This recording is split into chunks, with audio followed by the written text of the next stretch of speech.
નમસ્કાર નમસ્કાર નમસ્કાર નમસ્કાર વિદ્યાર્થી મિત્રો, કેમ છો બધા? મજામાં હશો? હું છું વિનાયક ક્લાસીસમાંથી મનોજ નાયક સર, આપનું હાર્દિક સ્વાગત કરું છું. મિત્રો કેમ છો બધા? મજામાં હશો? કેમ છો મારા બાલોડાઓ? મજામાં હશો? આજે આપણે પાછા વિજ્ઞાનની અંદર નવા ભાગ સાથે પ્રવેશ કરી ચૂક્યા છીએ, જેમાં વિજ્ઞાનનો ભાગ આવી ગયા છે ભાગ 6, વિષય વિજ્ઞાન, જેની અંદર ચેપ્ટર 7 સજીવો કેવી રીતે પ્રજનન કરે છે તેમાં 5 ભાગ બનાવી ચૂક્યા. 5 ભાગની સફળતા બાદ મિત્રો આપણે નવા ભાગની અંદર પ્રવેશ કરી ચૂક્યા છીએ. કદાચ આના પછી એક જ વિડીયો વધારાનો બનશે, એની અંદર સંપૂર્ણ આપણે આ ચેપ્ટરને પૂરું કરી દઈશું.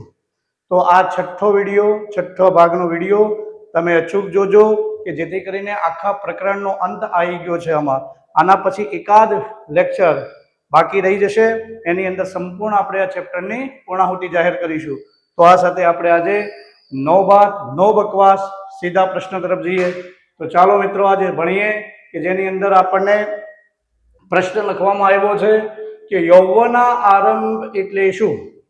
એટલે કે યુવાની અવસ્થાનો પ્રવેશ કરવો હોય અને યુવાના આરંભ કહેવાય. તો યુવાના આરંભ એટલે શું, અને યુવાના આરંભ દરમિયાન જોવા મળતા સામાન્ય શારીરિક લૈંગિક પરિવર્તનો જણાવો. કે ભાઈ યુવા અવસ્થામાં આપણે બધા પહોંચીએ, એ ચાહે છોકરો હોય યા છોકરી હોય, તો યૌવના આરંભે પહોંચે ત્યારે એનામાં શું શું પરિવર્તન આવે, શું શું ચેન્જીસ આવે, શું શું નવા પરિવર્તનો આવે, એના વિશે સમજતો આજે એક પ્રશ્ન આપણે લઈને આવ્યા છીએ, કે જેમાં છોકરા અને છોકરી, સમજો મિત્રો, છોકરા અને છોકરીમાં જાતીય લક્ષણોમાં થતા ફેરફારો સમજાવો. એમ પૂછે તો પણ રાઈટ છે, અને આ ઉપરના પ્રશ્ન તરીકે પૂછે તો પણ રાઈટ છે. તો આપણે અથવા કરીને બીજા એક પ્રશ્નની પણ લખ્યું છે, જુઓ અહીંયા જોઈ શકો છો. આ પ્રશ્ન પણ પૂછે અથવા આવો પૂછે કે છોકરા અને છોકરીઓમાં જોવા મળતા જાતીય ગૌણ લક્ષણો જણાવો. તો આ બંને પ્રશ્નના મતલબ એક જ થશે. તો શું છે આ પ્રશ્નની શરૂઆત? તો સમજીએ. તો યૌવના આરંભ એટલે શું, તેની વ્યાખ્યાની શરૂઆત કરીએ. તો સમજીએ. જે ઉંમરે પ્રજનન અંગ ક્રિયાશીલ બને તેમજ છોકરા અને છોકરી જાતીય રીતે પરિપક્વતા મેળવે તેને યૌવના આરંભ કહે છે. બાળકો બધા જાણતા જ હશો કે આપણે 9માં અથવા તો 9 થી 10 વર્ષ, છોકરીઓમાં 10 થી 12 વર્ષ અને છોકરાઓમાં 13 થી 14 વર્ષની ઉંમરે આ જાતીય ફેરફાર થવાની શરૂઆત થાય. એમાં એ શરૂઆતથી લઈ અને જે જાતીય લક્ષણોમાં ફેરફાર થયા આપણા છોકરા અને છોકરીમાં જે પરિવર્તન થાય છે એને જ જાતીય લક્ષણો કહે છે.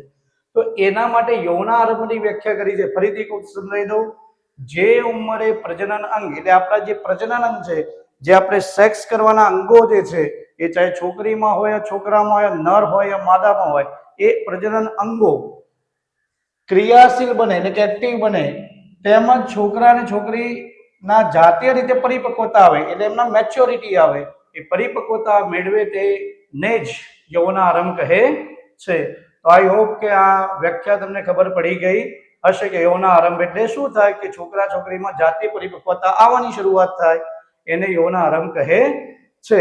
અને જ્યારે પણ યૌવના આરંભ થાય છે, જ્યારે પણ યૌવના આરંભ થાય છે, ત્યારે એમનામાં છોકરા અને છોકરીના બોડીની અંદર જે ચેન્જીસ આવે છે, એ ચેન્જીસ કયા કયા આવે છે તેના આપણે લક્ષણો અહીંયા લખ્યા છે. તો પહેલા આપણે છોકરા એટલે કે નર ના વિશે સમજીએ. તો છોકરામાં જોવા મળતા જાતીય લક્ષણો મેં તો મિત્રો 10 લખ્યા છે, પણ આમાંથી તમે જે 4 જેવા 5 જેવા જે યાદ રીતે લખી શકો છો. એકલા છોકરાઓ માટે 3 માર્ક્સમાં પૂછાય તો 6 મુદ્દા લખો, અને જો 2 માર્ક્સમાં પૂછાય તો 4 મુદ્દા લખો. તો આ રીતે તમે, મેં 10 જેવા લખ્યા છે, પણ 10 માંથી તમે જે આવડે તે લખી શકો છો. તો ચાલો જોઈએ કે છોકરાઓમાં જોવા મળતા જાતીય લક્ષણો કયા. તો પહેલું જ લખ્યું છે ભાઈ, છોકરાની વાત આવી, નરની વાત આવી. તો નરમાં શુક્રપિંડમાંથી નર જાતીય અંતઃસ્ત્રાવનો સ્ત્રાવ થાય છે. આપણે નર પ્રજનન તંત્રમાં શીખ્યા હતા ને, કે નર પ્રજનન તંત્રમાં શુક્રપિંડ આવે, શુક્રપિંડમાંથી શુક્રકોષો ઉત્પન્ન થાય. તો શુક્રપિંડમાંથી નર જાતીય અંતઃસ્ત્રાવનો સ્ત્રાવ થાય છે. અને તે કયો અંતઃસ્ત્રાવ હતો બોલો તો બેટા, યાદ છે? એ અંતઃસ્ત્રાવ કયો હતો યાદ કરો. Yes, testosterone. પછી બીજો મુદ્દો આવે છે મિત્રો, કે શુક્રપિંડમાંથી શુક્રકોષોનું નિર્માણ થાય છે, જે હમણાં આપણી હાલ વાત કરી કે શુક્રપિંડમાંથી નર જાતીય અંતઃસ્ત્રાવ ટેસ્ટોસ્ટેરોન. પણ શુક્રપિંડમાંથી શું ઉત્પન્ન થાય છે? એ શુક્રકોષો છે. એ શુક્રકોષોનું નિર્માણ થાય છે. તો નરની અંદર આ બે મુદ્દા તમને આવડી ગયા છે. હવે એ જ્યારે આ બંને જણાની ક્રિયા થાય છે ત્યારે પુરુષના નરના બોડીઝના અંદર ચેન્જીસ આવે છે. કયા કયા આવે છે તે સમજીએ. તો છોકરાઓમાં દાઢી મૂછનો વિકાસ થાય છે. આ જ્યારે અંતઃસ્ત્રાવનું નિર્માણ થાય છે, સ્ત્રવે છે, ત્યારે છોકરાઓમાં આવતા ચેન્જીસમાં એક ચેન્જીસ કયો હશે કે એના દાઢી મૂછને ફૂટવાની શરૂઆત થાય છે. પછી એનો શરીર એટલે કે શરીર વધારે સ્નાયુબદ્ધ બને છે. એટલે જેમ જેમ ભાઈ અંતઃસ્ત્રાવનું નિર્માણ થશે એટલે કે એને બોડી સ્ટ્રક્ચર, જેનું સ્ટ્રક્ચર કહેવાય એ સશક્ત એટલે કે સખત બનશે. પછી છોકરાઓમાં શું થાય છે? અવાજ કર્કશ અને જાડો બને છે. આપણો અવાજ બધા સાંભળો કે આપણો અવાજ પહાડી અવાજ કહેવાય. આપણે બોલીએ તો 10 જણાને ખબર પડે. એટલે આપણો અવાજ કર્કશ, એકદમ મધુરો ના હોય. આપણે બોલીએ ત્યારે અવાજ ગુંજે, એટલે આપણો અવાજ કર્કશ અને જાડો ઘેરો બને છે. તો અવાજ કર્કશ અને જાડો બને છે. ખભા અને છાતીના ભાગ વિસ્તૃત બને છે. એટલે ચેસ્ટ એટલે આપણે કહીશું ચેસ્ટ એટલે આપણી છાતીનો ભાગ છે, અને શોલ્ડર એટલે આપણા ખભા એ આપણા ભાગનું વિસ્તૃતીકરણ થાય છે. હાથ, પગ તથા ચહેરાના ભાગે નાના નાના રોમ ઉગે છે. ભાઈ સાંભળજો, હાથ, પગ તથા ચહેરાના ભાગે નાના નાના રોમ ઉગે છે. આનો મતલબ થાય કે હાથ પગ ઉપર રૂવાટીની શરૂઆત થાય. રૂવાટી એટલે રોમ કહેવાય. તો રોમ એટલે વાળ જેવા ભાગ ઉગવા એટલે કે રૂવાટી ઉગવી, તેને રોમ શબ્દ કહીશું. તો ત્વચા એટલે કે સોરી હાથ, પગ તથા ચહેરાના ભાગે નાના નાના રોમ ઉગે છે. 8મા નંબરમાં જઈએ તો શું થાય છે બીજો ફેરફાર કે ત્વચા સામાન્ય રીતે તૈલી. તમે બધા જોયું છે કે ભાઈ તમે 12-13 વર્ષની 14 વર્ષની ઉંમરથી આગળ આવ્યા છો અને યૌવન આરંભમાં પ્રવેશ કરો છો તો તમારો ચહેરો તૈલી તૈલી રહેતો હોય, ચિકાસ ચિકાસ વાળો રહેતો છે. તે ત્વચા સામાન્ય રીતે તૈલી બને છે. તેથી ચહેરા પર ક્યારેક ખીલ પણ થાય છે. તૈલી ચહેરો રહેવાના લીધે એ ચહેરા પર ખીલ જેવા પ્રોબ્લેમો સર્જાય છે. તો ખીલ પણ નીકળે છે. તથા આ યૌવનારંભે એક ખાસ જે શરીરમાં આપણે ચેન્જીસ થયા પછીના શુક્રપિંડના શુક્રકોષો ઉત્પન્ન થયા પછી એ પુરુષના અંદર શિશ્ન પ્રસંગોપાત મોટું અને સખત બને છે. એટલે કે શિશ્ન જે વખતે આપણે વૈવાહિક જીવન કાર્ય કરવા માટે જઈશું ત્યારે એ વખતે એ શિશ્નના પ્રસંગોપાત મોટું અને સખત બને છે. એની કહાની કીધી છે. તથા દરેક છોકરા હોય કે છોકરી હોય એમાં આ ઘટના તો કોમન બને છે કે બગલ હોય કે જાંઘો હોય, બગલ હોય કે જાંઘ હોય એની મધ્યમાં વાળ પણ ઉગે છે. તો આ હતા બાળકો, છોકરાઓ, મિત્રો કે છોકરાઓમાં જોવા મળતા જાતીય લક્ષણો. હવે આપણે ચર્ચા કરીએ કે છોકરીઓમાં જોવા મળતા જાતીય લક્ષણો કયા છે. તો છોકરીઓમાં પણ અમુક જે છે એ કોમન છે, પણ છોકરાઓ કરતા થોડા ચેન્જીસ કયા કયા છે એ ખાસ સમજીશું. તો પહેલા જે જોઈએ લક્ષણમાં કે અંડપિંડમાંથી માદા જાતીય અંતઃસ્ત્રાવનો સ્ત્રાવ થાય છે. જેમ શુક્રપિંડમાંથી નર જાતીય થાય એમ અહીંયા અંડપિંડમાંથી માદા જાતીય. તો અંડપિંડમાંથી માદા જાતીય અંતઃસ્ત્રાવ આપણે ભણી ચૂક્યા છીએ. યાદ કરો, યાદ આવે છે? યસ, બોલો બોલો. સ્ત્રીમાં કયા હોય, માદામાં કયા હોય અંતઃસ્ત્રાવની વાત? ઇસ્ટ્રોજન અને બોલો, ઇસ્ટ્રોજન અને પ્રોજેસ્ટેરોન. યસ. તો અંડપિંડમાંથી માદા જાતીય અંતઃસ્ત્રાવનો સ્ત્રાવ થાય છે. હવે અંતઃસ્ત્રાવ શું કરે છે? એ અંડપિંડમાંથી અંડકોષોનું નિર્માણ થવા માટે મદદ કરે છે. એ એમનામાં ઇસ્ટ્રોજન અને પ્રોજેસ્ટેરોન જે અંતઃસ્ત્રાવો નિર્માણ થાય છે એ શું કામ કરે કે અંડપિંડમાંથી અંડકોષોનું નિર્માણ કરવા માટે મદદ કરે છે.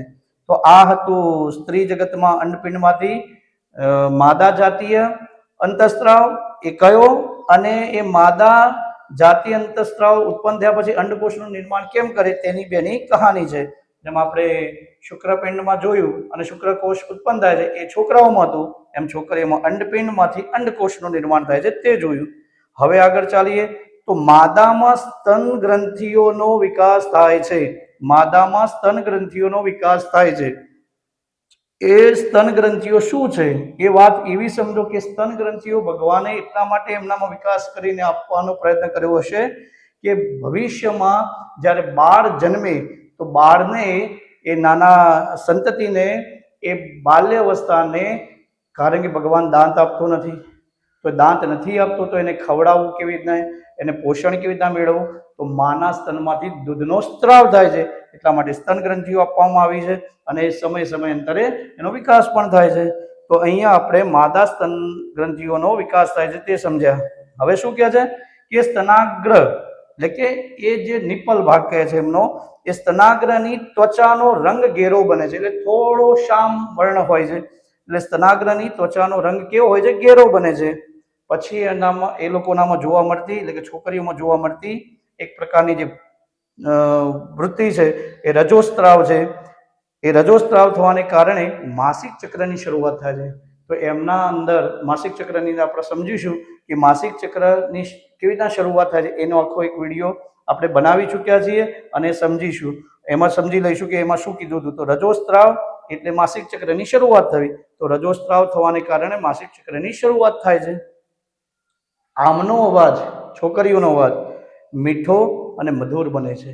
છોકરાઓ કરતાં એમનો અવાજ થોડો મીઠો અને મધુર લાગે. આપણે બોલીએ તો આપણનો અવાજ કોઈને ગમે પણ નહીં, પણ છોકરીઓનો અવાજ મીઠો અને મધુર બને છે. એમને પણ હાથ અને પગના ભાગે રોમ ઉગે છે. જેમ આપણાની અંદર હાથ પગ અને ચહેરા પર રોમ ઉગવાની શરૂઆત થાય છે, એમ એ લોકોને ખાસ કરીને ચહેરા પર ઓછા પરંતુ હાથ અને પગના ભાગે ખાસ રોમ ઉગે છે. અને છેલ્લે ત્વચા સામાન્ય રીતે તૈલી બને છે, તેથી ચહેરા પર ખીલ થાય છે. જે ઘટના આપણે છોકરાઓમાં પણ જોઈ હતી, ત્વચા સામાન્ય રીતે તૈલી બને છે, તેથી તે ચહેરા પર ખીલ થાય છે. એટલે ત્વચા સામાન્ય રીતે તૈલી બને છે, તેથી ચહેરા પર ખીલ થાય છે. મિત્રો, આ 8મો આપણો મુદ્દો હતો. એક 9મો મુદ્દો પણ સમજી લઈએ કે બગલ અને જાંઘોની વચ્ચે વાળ પણ ઉગે છે. જે ઘટના આપણે છોકરાઓમાં જોઈ હતી, એ ઘટના સ્ત્રીમાં પણ જોવા મળે છે, તે છોકરાઓમાં જોવા મળે છે, તે છોકરીઓમાં જોવા મળે છે.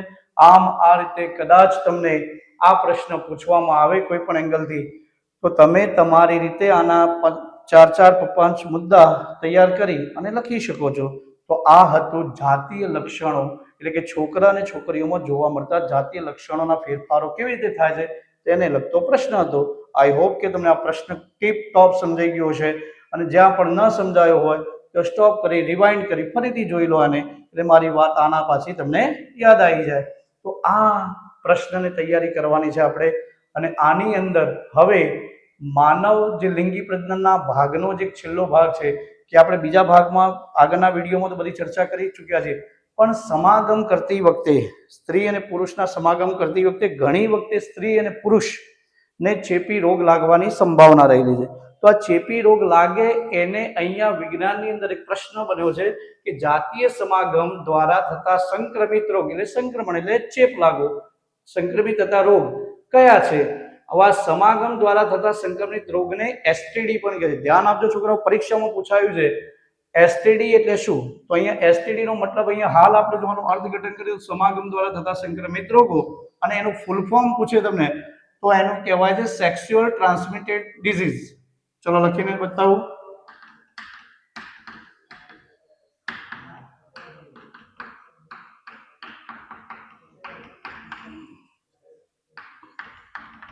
ડિઝીઝ એટલે કે સેક્સ્યુઅલ એટલે એસ, ટ્રાન્સમિટેડ એટલે ટી, અને ડિઝીઝ એટલે ડી.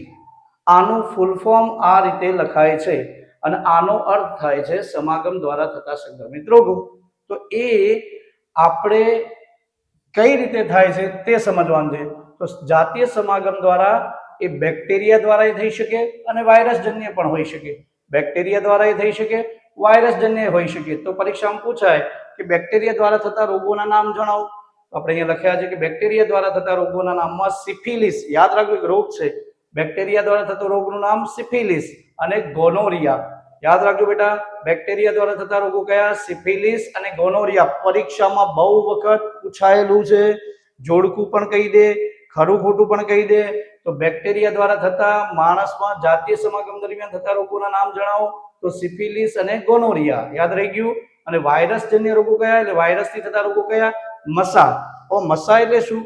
મસા બે ટાઈપની વાત છે.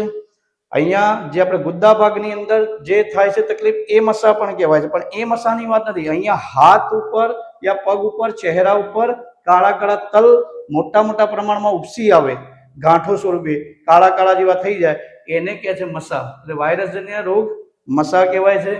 પછી HIV એઇડ્સ નામનો રોગ પણ થઈ શકે છે. HIV એઇડ્સ નામનો વાયરસજન્ય રોગથી થઈ છે, જે ચેપી અને સંક્રમિત એવો રોગ છે કે જેની અત્યાર સુધી દવા પણ અને વેક્સિન પણ બની નથી. એટલે કે આની સંપૂર્ણ વેક્સિન આપણે બની ચૂકી નથી. તો આને થયા પછી એ વ્યક્તિ, એ છોકરા, એ પુરુષ યા સ્ત્રીને સાચવવાની બહુ તકેદારી રાખવી પડે છે. આનું ફૂલ ફોર્મ કરીએ તો હ્યુમન ઇમ્યુનો વાયરસ અથવા તો એક્વાયર્ડ ઇમ્યુનો ડેફિશિયન્સી સિન્ડ્રોમ. પણ એ આપણને એટલું જ પૂછે કે વાયરસ જન્ય રોગોના નામ જણાવો, તો એક છે HIV એઇડ્સ અથવા મસા અને HIV એઇડ્સ એ વાયરસ જન્યથી થતા રોગોના નામ છે. તો આઈ હોપ કે મને લાગે છે કે આની અંદર પણ તમને ખબર પડી ગઈ હશે. તો જાતીય સમાગમ દ્વારા થતા સંક્રમિત રોગોના નામ એટલે શું, અથવા તો એમ પણ પૂછે કે એસટીડી થી થતા રોગો કયા છે. તો એસટીડી થી થતા રોગો બે ટાઈપના છે, એક બેક્ટેરિયા દ્વારા થાય અને વાયરસથી થાય. તો બેક્ટેરિયા અને વાયરસમાં આપણે આ બી હાલ નામ બોલ્યા તે છે. તો આશા રાખું મિત્રો કે આની અંદર તમને સંપૂર્ણ ખબર પડી ગઈ છે, અને આ સાથે આપણે આ વિડીયોનો વિરામ કરીએ છીએ. જય હિન્દ, જય ભારત.